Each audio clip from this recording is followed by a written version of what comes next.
The whimbrel, a little-known shorebird with a survival story that, as Martha Teichner tells us, is worthy of the movies.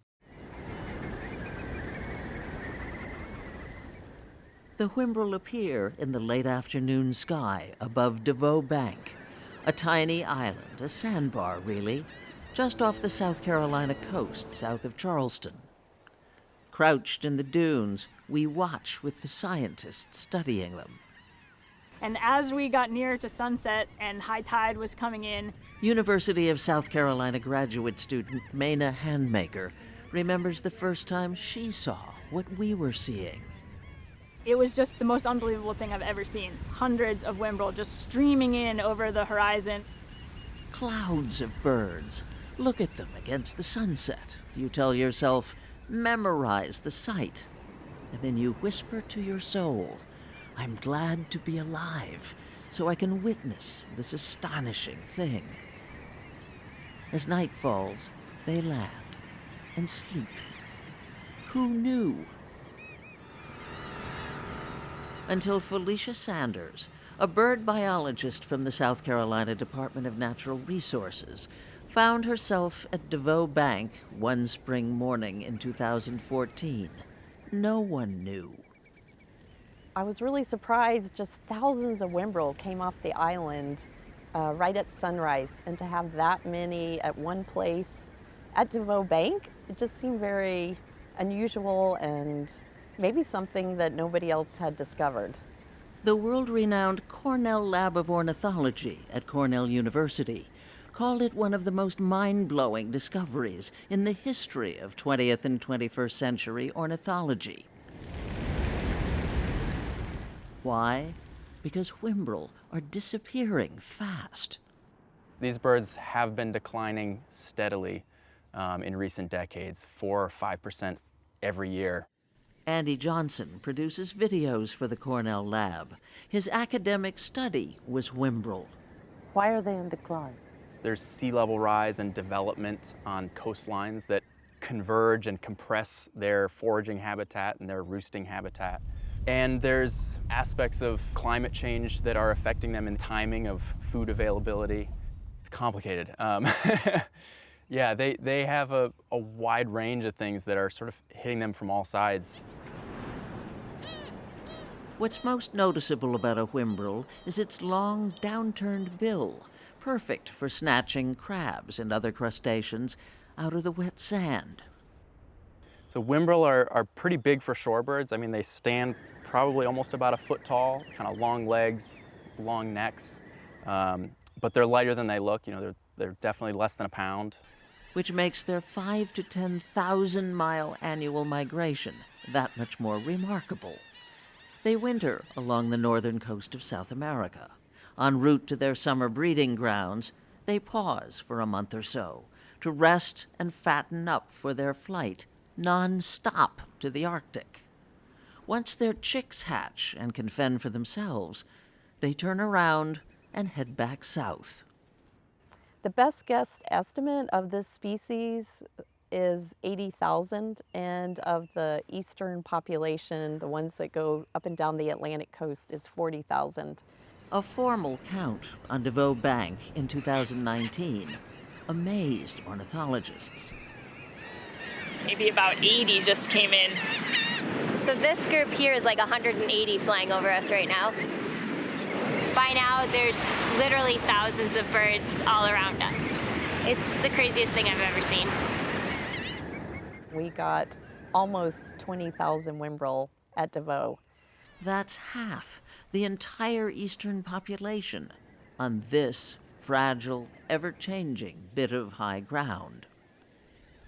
All kinds of seabirds shelter on DeVoe Bank. Huge colonies of pelicans, terns, gulls. Its continued existence as a safe haven is critical to the whimbrel's survival. Yeah, I think whimbrel were here perhaps last night, so it might be a good place to watch them tonight, see if they come in. The goal was to capture birds, tag them, and attach tiny solar-powered tracking devices to learn where they go and how best to help them survive. I mean, we still have another hour until high tide, though. We know the high tide's going to be a little higher even than it was last night. The moon would be full the April night we were there. So we were kind of calculating where might the water come to tonight and where do we think whimbrel will be roosting tonight and placing the net accordingly. Where are you seeing the most tracks? Right here? There. Over there on that high spot. Second guessing, wary whimbrel? What? Those are our birds. Easier said than done. 2, 1.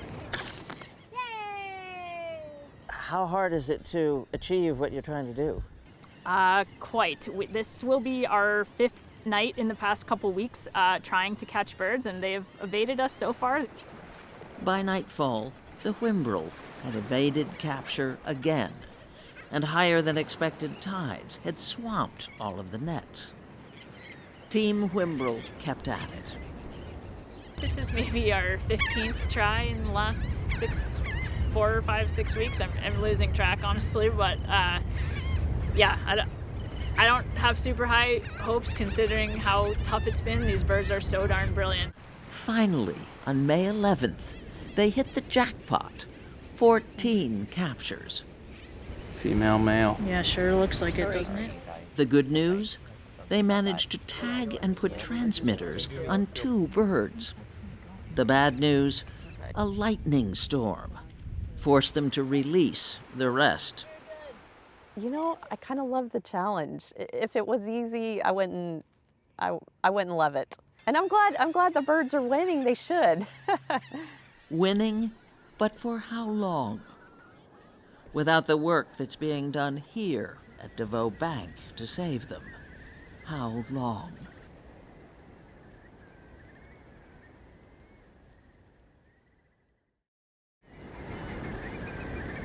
Now, a look back. The whimbrel appear in the late afternoon sky above DeVoe Bank. In 2021, our Martha Teichner visited DeVoe Bank off the coast of South Carolina. Each year, whimbrels enjoy a month or so layover as they migrate from South America to the Arctic. As Martha reported, it's a journey nothing short of astonishing. So this group here is like 180 flying over us right now. By now, there's literally thousands of birds all around us. It's the craziest thing I've ever seen. We got almost 20,000 whimbrel at DeVoe. That's half the entire eastern population on this fragile, ever-changing bit of high ground. Its continued existence as a safe haven is critical to the whimbrel's survival. This past Wednesday, fans of the whimbrels gathered near Charleston to mark another critical accomplishment. DeVoe Bank has now been proclaimed protected space for shorebirds. And earlier this month, South Carolina lawmakers voted to close the island to visitors during the all-important migration months. Cause for celebration indeed. Conservation groups cite our Sunday morning report as one big reason why South Carolina put the ban into effect, allowing the whimbrels to rest and feed undisturbed. Time for a story that's truly for the birds, from David Pogue. In February 2023, a Eurasian eagle owl named Flacco escaped from the Central Park Zoo.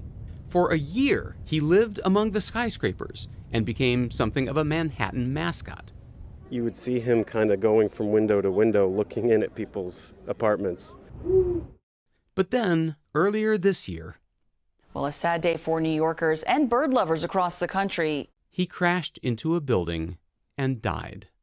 Oh, Flacco the owl. As owls go, Flacco was 1 in a million. But as collisions go, we're talking about hundreds of millions, up to 1 billion birds every year annually, and that's just in the U.S. So this is a huge, huge problem. Red-tailed hawk. Wait, really? Yeah. Where's the hawk? Red-tail is coming in this last building. Cornell ornithologist Andrew Farnsworth has done the math. That's like 30 birds a second, 30% of the population over 50 years. Is there a downstream ripple effect from that? Yeah, they have ecosystem functions and services that they provide, including pest control, pollination, dispersal of seeds. As you lose birds, there definitely are ecosystem structure ramifications. How are these birds so clueless as to fly into glass? Birds do not perceive it as solid. They're thinking, oh, there's something that's either I can fly through or a reflection of vegetation or something that they're seeing in it that they're perceiving as not solid. So they fly into it often at full speed, maybe 15, 20, 35 miles an hour. Every year, billions of birds migrate. They navigate by the stars. So light pollution, because birds are mostly migrating at night, light is an incredibly powerful stimulus. It attracts birds, it disorients them. And we're not just talking about skyscrapers. Last fall, at McCormick Place, a low-slung convention center in Chicago, over 1,000 birds died in a single night. I think it's devastating because there's really not necessarily any reason for it at this point. We know what to do. We do know what to do. We can start by turning off non-essential lights during migration periods, which also saves energy and money. We see that birds start to return to normal patterns of behavior as soon as the lights turn off, literally within seconds. In Texas, a public awareness campaign has produced a dramatic effect. Look at these before and after shots of Dallas, Houston, and Fort Worth. Turning off the lights can cut down bird strikes by 60%. As for the rest, it's all about making the invisible visible. Putting special kinds of decals on the outsides of your windows, spaced 1 or 2 inches apart, just as an example. Isn't that interrupting our enjoyment of the big vista? Eventually, as you get used to those things, they disappear into the background. But in newer buildings, like this apartment building going up in Queens, you don't need to sacrifice any view at all. This is bird-safe glass right here, and I don't see a thing. No, but on the outside, On the outside, it's different. Oh, I see patterns. That's right. The UV pattern is here, and you can see it when you walk pretty close, but when you step back, you don't see it at all. Looks great. That's ingenious.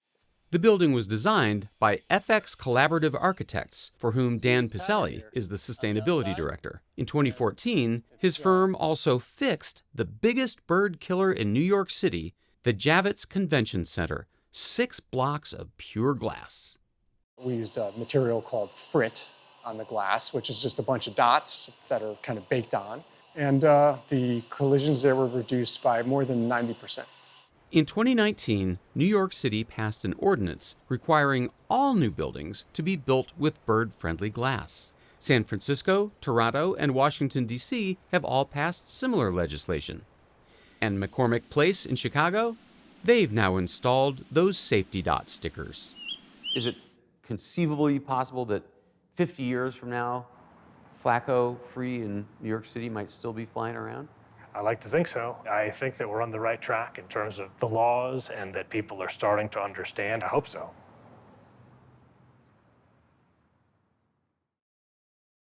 It's estimated some 100 million Americans spend a lot of time looking up, which makes bird watching one of our favorite pastimes.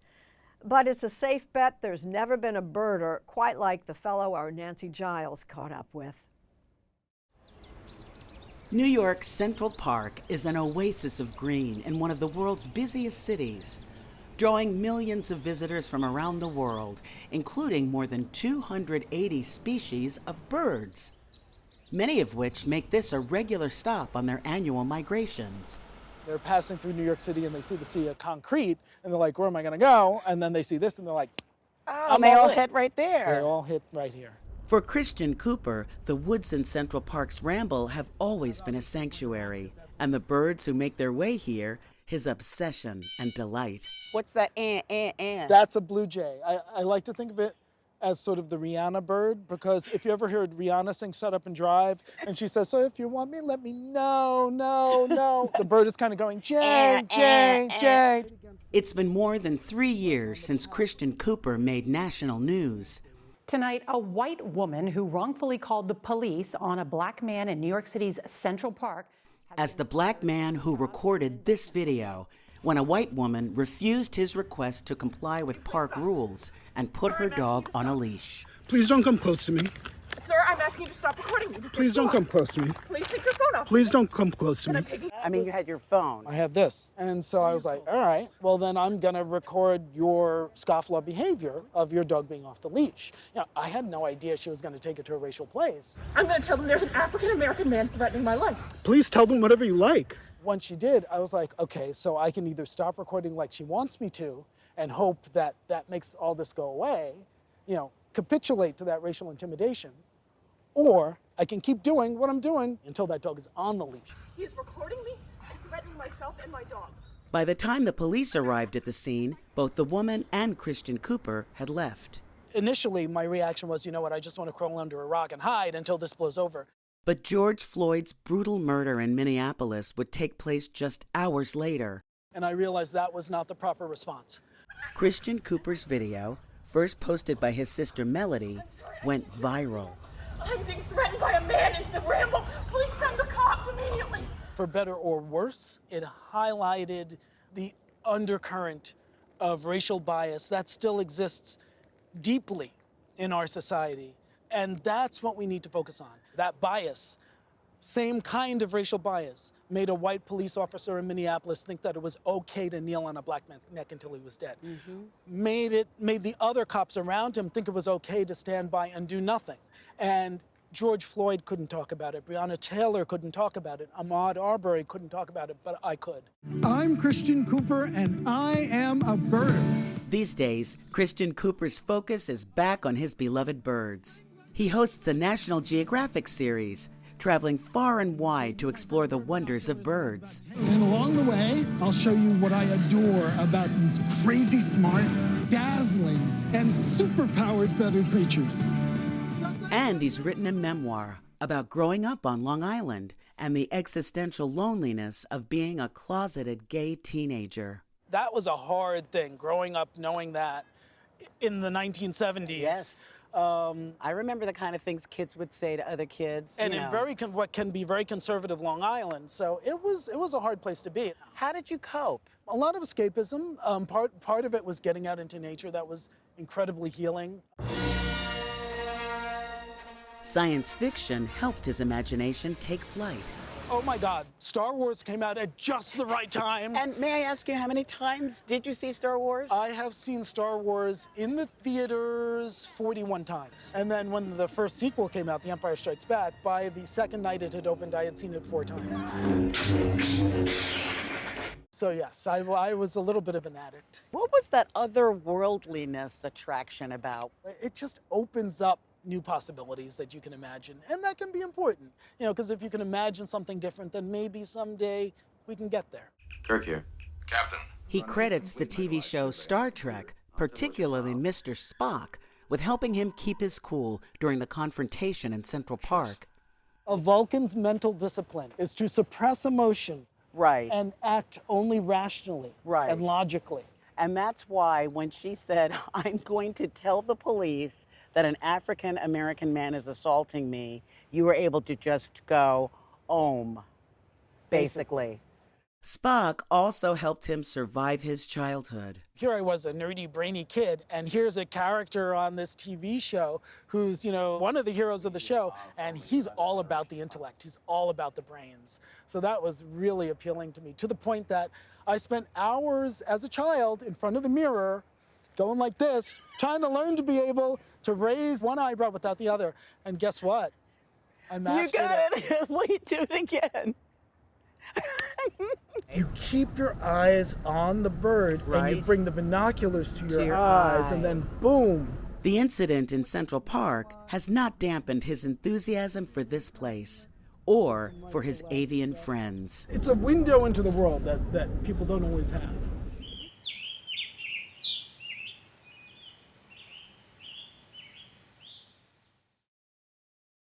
Steve Hartman has a story that's truly for the birds. That is not a blue jay you're hearing, not a robin, nor a tufted titmouse. Those sounds are all coming from a Samuel. An 11-year-old Samuel Henderson. I actually quite enjoy this. Samuel, who is autistic and has Tourette's syndrome, can perfectly imitate 50 birds. What's the hardest bird to do? Probably the barn swallow. How's that go? Do you ever think you might be a bird? Yeah. Some people say that I swallowed birds. But you haven't swallowed any birds. No, well, chickens. Okay. The kid is a born entertainer. Because we eat chicken. Yeah, I know, I got it. But since he mostly practiced his calls on the playground, alone along the back fence, a lot of kids at his Choctaw, Oklahoma school hadn't ever heard. Until the annual Nakoma Park Intermediate School Talent Show. Samuel really wanted to compete, but no kid from special ed had ever participated. And this would be mostly singing and dancing and band instruments. So bird sounds? His mother was nervous. Some kids can be mean. And the thought of that happening to him on stage in front of the whole school. It'd just break my heart if that were to have happened. But Lori says his teacher convinced her that Samuel needed to spread his wings, so to speak. So he took to the stage. At first, the other kids didn't know what to think. It really sounded like there was a bird in the building. Exactly like. I was like, what is this? This is a bald eagle. But as he continued and laid his passion bare, jaws dropped. The crowd came alive, and Samuel was not only accepted, he was admired. He's really brave. It takes like a lot of courage to get yourself up there. He aced it. I don't think I saw one single kid like not clapping their hands. The kids are roaring. I was so happy to see him living his dreams. My heart just exploded. It's been more than a year since that talent show. And guess who now rocks the playground? Samuel. That's who. Everyone here can do a peacock. It goes like this. Now that's something to crow about.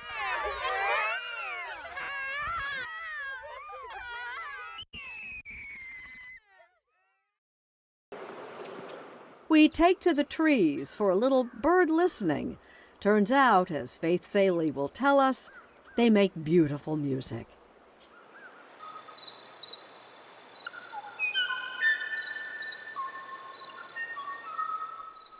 You're listening to the last known recording of a mating song of the Kauai-o-o, a Hawaiian bird now considered extinct.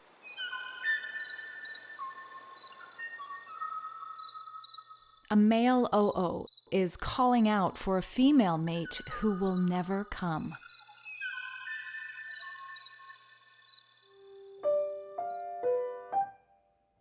That song inspired this song by composer Alexander Lieberman.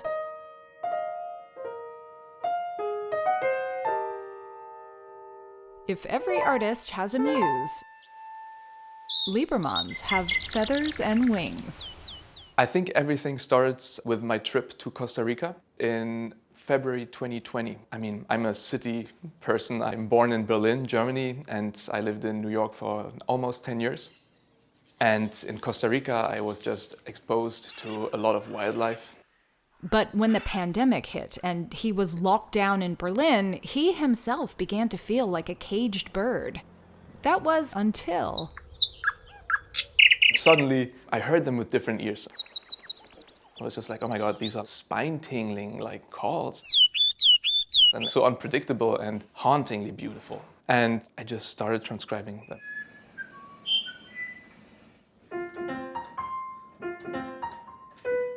So would you call the bird song that you listen to and transcribe, do you call that music? That's a very philosophical question. It depends on your definition of music, but I would definitely consider them music. He began to post videos of birds and their musical songs to Instagram. And musicians began to reply with their versions. replicating tweets, trills, and crescendos in all manner of instruments.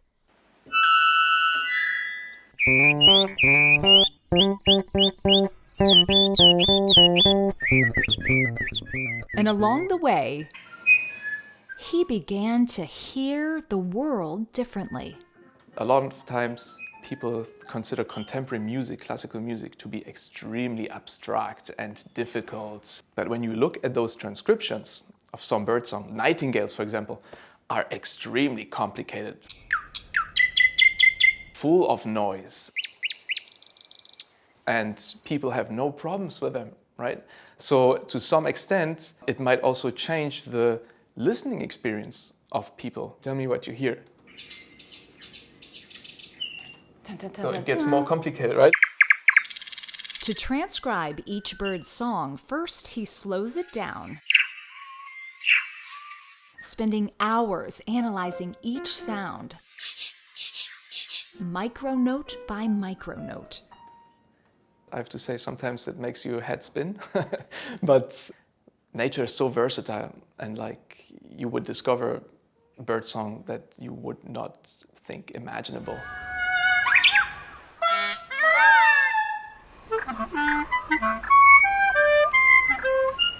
Just recently, I transcribed the song of a ropendola. It is absolutely crazy. You would never believe it's a bird song if you listen to it. And to my own surprise, I noticed that Björk used it in one of her songs.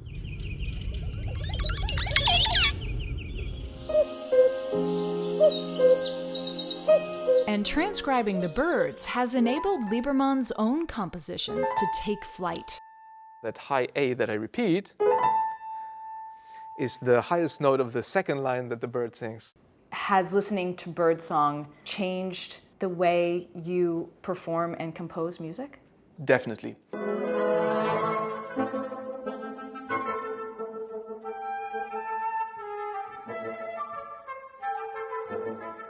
Progressively, gradually, I implemented more and more of those very, very complex gestures in my music.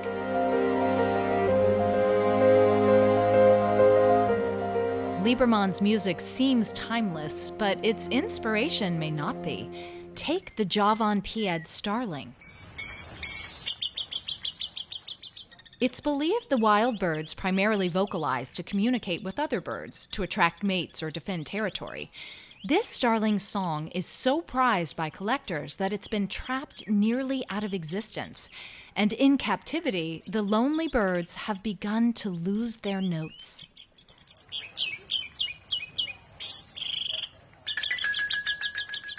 By transcribing the starling's song, Lieberman hopes the world will heed the call of the wild before it's too late.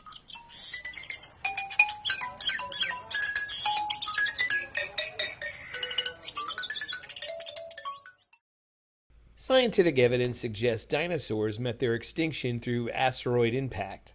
Today, if a species goes extinct, chances are we as humans had something to do with it. In this century alone, we've lost animals by sea, like the smooth-hand fish, and by land, like the northern white rhinoceros. And yes, by air, even birds, like the ivory-billed woodpecker, to extinction. Birds are really important because they're indicators of environmental health. Basically, what's good for birds is good for humans. Jesse Berry, Program Manager, Cornell Lab of Ornithology. Birds are really the canaries in the coal mine in a lot of ways. They're helping us understand the health of the planet. Right now, all the indicators are pointing to bird populations are declining. And so that's a really critical warning sign for us right now. But hope is not lost. Barry and her team at Cornell have given all of humankind a chance at redemption. And it's sitting in the palm of our hands, quite literally. Enter the Merlin Bird ID app. The idea for this app came from just wanting to help people answer the simple question, what's that bird I'm seeing? Because you might be outside or you look in the backyard and you're like, hey, what is that? And we wanted Merlin to be able to give a list of possibilities without having to go back to a field guide where maybe if you don't even have a bird book, and if you do have a bird book, there's all these choices and you might not even know where to start. So Merlin was all about helping you figure out what's that bird I'm seeing in a quick and simple way. The app allows users to identify birds by a picture, identify birds by songs and calls, and can create a digital scrapbook of the birds you discover. I found the technology to be really useful. Denver amateur birdie Vicky Miles. Again, I was really a novice birder when it came to anything outside of my backyard. And being able to narrow down, if you see a small bird with some yellow on it, you can narrow it down to 5 or 6 possibilities and not have to know whether to look for a warbler, or look for a vireo, or look for a goldfinch. Merlin just puts them right in front of you. Alabama wildlife photographer Lisa Moat Smith is also an avid user. Being a wildlife photographer, it's very nice to be able to look up a particular bird so that I can identify that bird on my website when I post my photographs. I absolutely fell in love with it. And more good news, it's educating scientists on how climate change is affecting the migratory patterns of birds. The question is really, will species of birds be able to adapt to these changing ecosystems? And some are more adaptable than others, so we're certainly watching very carefully to see how bird populations are doing in trying to understand how climate change is affecting species across their ranges.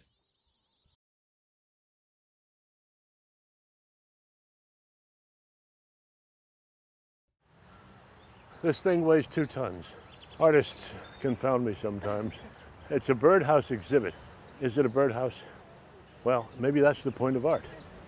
You could be confused, making your way around the Brooklyn Botanic Garden, trying to answer that question, especially if you happen to be a bird. The artist who did this before he became an artist full-time, he ran a city food cart. That birdhouse is made of pieces of his cart. There are 33 of these statement birdhouses. They're part of an exhibit called For the Birds, but it's probably more accurate to say it's for humans on behalf of the birds. It's got feet. It does. This, by Brooklyn artist Julie Pepito, is called United Birds of America. There's 5 American birds that this bird condo houses. This is my version of an American goldfinch. There's also an American robin, which is the big bird up here. The American kestrel, barn owl, and redstart are here too. The idea is that if we can get the birds together, then maybe we can get together to help save them. A Cornell Lab of Ornithology study found that between 1970 and 2017, North America lost 2.9 billion birds. By now, it's estimated that number is well over 3 billion. Gone in just over 50 years. Birds we know and maybe take for granted. Dramatically depleted. Among the reasons, climate change, loss of habitat, cats. In the middle of crowded Brooklyn, the Botanic Garden is a 52-acre oasis. Just listen. You can hear the birds singing.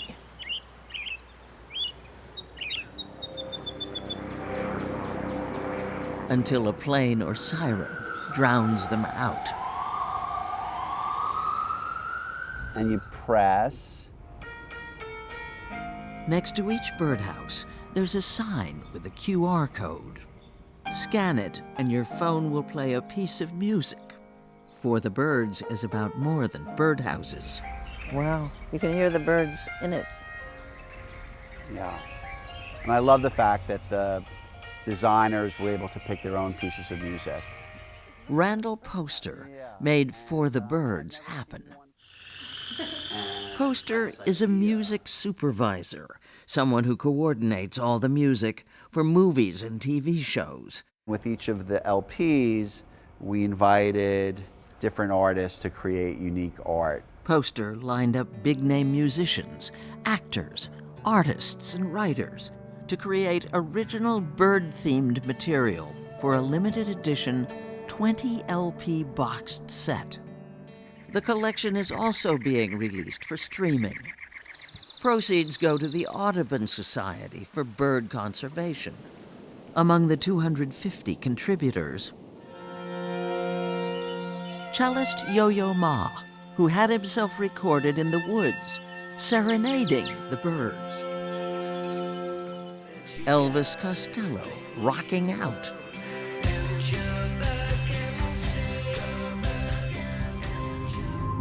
From composer and music producer Alex Summers, something moodier. Randall got field recordings of various species of birds. I just wanted the oldest recording they had. So I made a piece of music that ended up being titled after the day the recording came from. May 18th, 1929, Lost, he called it. On a balmy night this summer, 1,500 people spread themselves out on the lawn at the Brooklyn Botanic Garden to immerse themselves in what Summers calls a sound bath.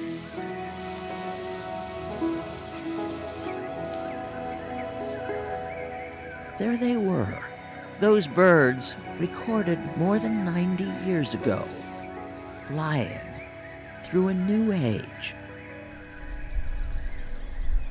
Part of the point of For the Birds is to get people to tune out the noise, so for once they can actually hear this pure, beautiful plea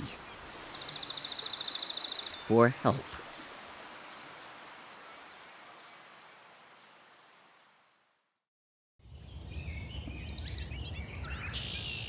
In the hedgerows and hayfields of Deerfield, Massachusetts. I'm hearing a lot of birds right now. David Allen Sibley can't help talking about the wonder of birds. They communicate with each other through sight and sound.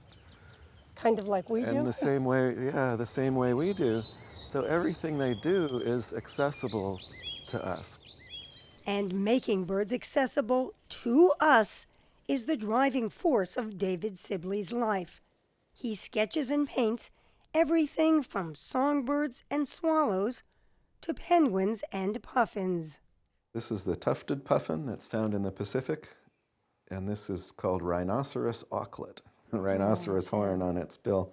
We are talking thousands and thousands of bird pictures, each wing, each feather carefully crafted. You never said to yourself, I don't care if I ever draw another chickadee again? No, I didn't. It's sort of like one foot in front of the other, just a faith in the process, like knitting or something else, where it becomes sort of routine. It has been a routine with a goal to write and illustrate detailed field guides covering more than 800 species to help birdwatchers properly identify what they are seeing. That just looks like a robin. Is that a robin? No, that's a black-headed grosbeak. First published in 2000. Each species arranged in a column. The brightest plumage at the bottom, the drabbest plumage at the top. The Sibley Guides to Birds have sold more than 2 million copies, and he's been called the most important illustrator of birds since John James Audubon or Roger Torrey Peterson. Previous field guides had fewer illustrations, so they left out a lot. Different ages, different subspecies. I wanted to illustrate every species in flight because that's what birders see. Just starting to build it right up there. Now 57, David Sibley learned to love birds by going out on hikes with his father, Fred, a noted ornithologist at Yale. As soon as the field guide came out or was in the works, yes, I became much less well known. You're kind of the bird people of North America. I guess it's our family business. It's an unusual family business, but it is the family business. David started drawing birds at age 8, and his parents didn't worry for an instant when their son dropped out of Cornell to pursue his passion and study birds in the field. His reason, very valid, was that Cornell has a set track that you follow in your major, and that didn't leave time for looking at birds or painting birds. David Sibley would spend 14 years driving around the country, observing and sketching. Always utterly fascinated by birds. I really like the shapes, the proportions, the smooth lines. Each species so perfectly adapted to its own lifestyle. Along the way, he met his wife. Do you think you would have been happy with someone who wasn't as into birds as you are? No, I don't see how that could have worked. Here comes maybe a goldfinch coming across, the little dot moving across the field. Yes, David Sibley's wife, Joan Walsh, is an ornithologist too. Take it down and try and see movement, and then Here comes one right across. Oh, yeah. There, oh, indigo bunting. Oh, sweet. And in 1988, it was she who really pushed him to fulfill his lifelong dream of writing a field guide.